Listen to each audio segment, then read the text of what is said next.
name is Sarah. I recently turned 30, and I've been married to Joey for a year and a half. When Joey, the man I've always wanted to marry, proposed, I was overjoyed. We both looked forward to building a lifetime of memories and supporting each other. In hindsight, those were truly happy times. The first signs of trouble in my marriage came about 3 months after we tied the knot. Out of the blue, I got a call from my mother-in-law, Grace, asking us to visit Joey's family home. Since Joey had wanted me to be a stay-at-home wife, I was mainly focused on household chores. Grace knew this, so when she called, I promptly said, "Sure, I'll be right over," and headed to Joey's family home. Free upon arriving, Grace was waiting at the front door. "Hi, Grace." I greeted her, but unlike other times, she ignored me. Instead, she said, "Come in quickly. There are various things I need you to do today," and ushered me into the living room. Grace, what do you need me to do?" Grace sat down and instructed, "The kitchen sink is full of breakfast and lunch dishes. Please wash them for me," pointing toward the kitchen with her chin. I was shocked and didn't know what to say. Grace, seeing my confusion, snapped, "What are you standing around for? Didn't you hear me?" I said, "Wash the dishes." Intimidated by Grace's unusual demeanor, I hastily replied, "Oh, okay," and made my way to the kitchen. I stood in front of the sink, my heart pounding so hard, it felt like it would jump out of my chest. I'd never seen this side of Grace before. Whenever Joey and I had visited in the past, she was much kinder and cheerful. So why now? The word harassment suddenly flashed across my mind. Could it be happening to me? Something I'd only ever seen in soap operas was happening to me in real life. The realization made my blood run cold. I couldn't afford to make Grace any angrier. With that thought, I quickly washed and put away the dishes. Good Grace, I'm done with the dishes. As with that, Grace replies, "All right, laundry's next. Next, then cleaning. Just make sure you get all the way up to the stairs." She then lays back on the living room sofa and falls asleep. I'm left standing, puzzled. I don't know where the cleaning supplies are or the specifics of how this household does its laundry. I hesitantly ask, Grace in shock as I'd action. She snaps, "Oh, for heaven's sake, I just told you what to do. You're my son's wife. Can you handle this? It's my own daughter, who's younger than you, can do all this perfectly." I'm stunned and stand frozen. Why am I being compared to my sister-in-law, Lily? The annoyed. I decide to just go ahead and do the cleaning and laundry. Apparently, my way wasn't to her liking. I have to redo the laundry and cleaning. Throughout, Grace would say things like, "If it were Lily, she would have gotten it right. Why can't you? You're unfit to be Joey's wife if you can't even manage household chores. How embarrassing." She keeps complaining. At that moment, it hits me why Grace has suddenly become so harsh. She's comparing me to her perfect daughter, Lily, and can't stand it. Lily is Joey's sister and my sister-in-law. She got married before us and lives with her in-laws, so we hardly ever see her. My impression of her from our wedding was that she's outgoing and easy to talk to. I can't say for sure since we haven't had a deep conversation about it, but both Grace and William, my father-in-law, seem pretty lenient with Lily. Even at our wedding, my father-in-law William said, "Look how cute Lily is in her party dress. She's stealing the spotlight from the bride." Grace agreed, and Lily said, "Hey, that's rude to Sarah." Joey and I laughed it off, but it did hurt a bit. And so ever since Grace and William started comparing me to Lily, my impression of her has been getting worse and worse. 3 months into our marriage, I consulted Joey about the first instance of Grace's harassment. I told him, "Hey, I went to your parents' house today because Grace called me. I did the chores, but she kept comparing me to Lily and complaining. Can you say something to her?" Joey replied, that doesn't sound like Mom. But okay. I was a bit irked by his tone, but hoped he'd handle it. Unfortunately, it only made Grace more severe with me, calling me over more often. Every time, I'd be tasked with chores and even major shopping. At first, but as time passed, he'd say again, "Maybe you're just too sensitive." Eventually, whenever I'd bring up Grace, he'd sigh and say, "Look, maybe Mom's just looking out for you. Why not take it a little more seriously?" Can you believe it? We've only been married for about a year, and he's already taking his mom's side over me. I felt a sudden emptiness wash over me. For anger, sadness, I had moved past all those feelings and entered a state of utter indifference. Ever since then, when I visited Joey's parents' house with him, Grace started ordering me around like it was a given. Hence, whether it was because she now believed Joey was on her side, she didn't hesitate to delegate all the household chores to me. Meanwhile, William, expulsion, Grace, and Joey would all be having tea in the living room.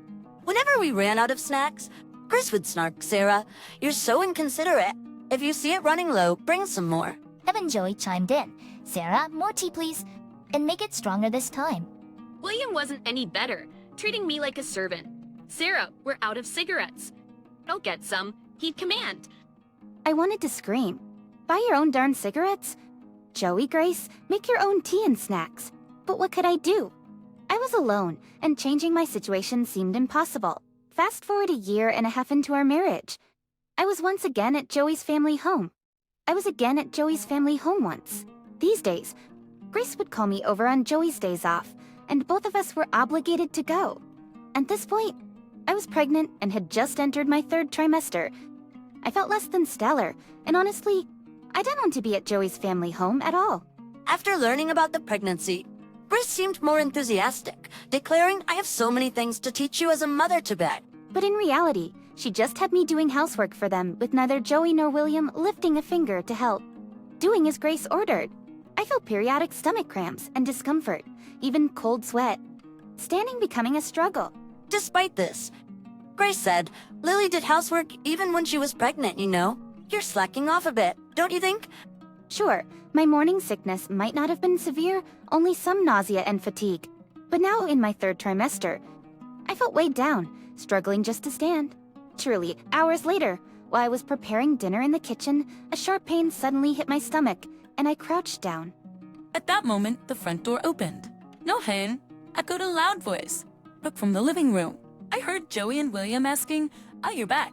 Kasokwisa Tails, where's Mom?" It was clear that Lily had returned. Footsteps started to approach. I queried, "What's for dinner today?" Lily walked into the kitchen and was startled to see me hunched over in pain.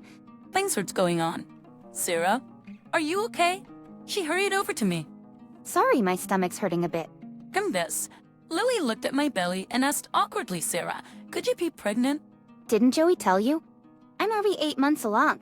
I thought Joey had informed Lily, since he told me he would when I entered my stable trimester. Suddenly, Lily started trembling. Her face turned bright red, and she stormed out of the kitchen. Mom, where are you? Lily called out for Grace with a loud voice. Miss Grace, likely having been napping upstairs, came down nonchalantly. Oh, Lily, welcome back. I've missed you. As Grace tried to hug her, Lily pushed her away. As confused, Grace got a cold response. Why is Sarah cooking alone? Find a pallors, especially when she's so visibly pregnant. Grace suddenly realized Lily wasn't on her side. Her face turned pale. Well, Sarah insisted on doing it? No way. Do you know how hard it is to be on your feet all day during the late stages of pregnancy? You've been pregnant. You should know. Lily yelled furiously. Grace was deeply shocked that her beloved daughter wasn't siding with her and slumped to the floor. Ignoring Grace, Lily headed to the living room. Picking up a newspaper, she hit Joey on the head and yelled, "Who got Sarah pregnant while you sit here playing on your phone? Aren't you ashamed?" Hey, what? Joey was too stunned to grasp the situation. Seriously? Are you dumb? Are you dumb? As Lily lunged at Joey, William intervened. Lily, calm down. Don't talk to me about calming down. About Plusty, remember when I brought my husband to meet you? You told him to prioritize and take care of me after we got married. What about this mess? Your son is playing games while his pregnant wife is left alone. William couldn't utter a word and just looked down, his face turning pale. Finally, Lily told all three, cool your heads, you inhumans, and kicked William, Ace, and Joey out of the house. The room at Joey's parents' house falls silent. Suddenly, Lily seems to remember him there. She turns around and says, "Oh, Sarah, I'm sorry for yelling. Did I scare the baby? Are you okay?" Her strong demeanor from moments ago instantly vanishes. I find her sudden change in mood so funny that I can't help but laugh. What, Sarah? What's so funny? I'm really concerned here. Yes, sir. I get it. Lily, thanks for sticking up for me. When I actually say thank you, tears start to flow. All the pent-up emotions I'd been holding back come rushing out. But to me, who had felt so alone? Lily's words and actions meant the world. My impression of Lily starts to improve after this incident, seeing me cry. Lily apologizes profusely. She says she's sorry for not noticing anything wrong before, for her own mother's terrible behavior, and for her embarrassing brother. I'm really sorry, she says. But of course, it's not Lily who should be apologizing. Grist for what she did, and William and Joey for turning a blind eye. Even I am for not seeking help sooner. I assure Lily, don't worry, it's all good now, and we sit down to the dinner I prepared. Afterwards, Louie drives me home. A few hours later, a likely scolded Joey returns. He's completely changed his tune, saying, Sarah, I'm really sorry about everything. That won't happen again. When I report this to Lily, she says, that's good to hear. But if anything like this happens again, don't hesitate to divorce him. And I fully intend to. Grace and William visit our home later to formally apologize. We were on. We're really sorry. From that point on, no more summons to Joey's family home. And from that point on, no more summonses to Joey's family home, and no more harassment from Grace. Joey also stopped suggesting we visit his family, allowing me to relax for the remainder of my pregnancy. All thanks to Lily. We've been in touch frequently since then, even having casual phone calls. We chat about this and that, feeling like real friends. Once things settle down after the baby's born, I plan to visit Joey's family again. When I tell Lily, she says, let me know when you're going. We'll plan a family visit too. It's so reassuring to have her. Good from the bottom of my heart, I'm glad Lily is here. I think everything will be okay now. With Grace, with Joey. I think we'll manage. And I owe this newfound confidence to Lily. If Lily ever needs help, I want to be the one to assist her. That's how I go through each day now.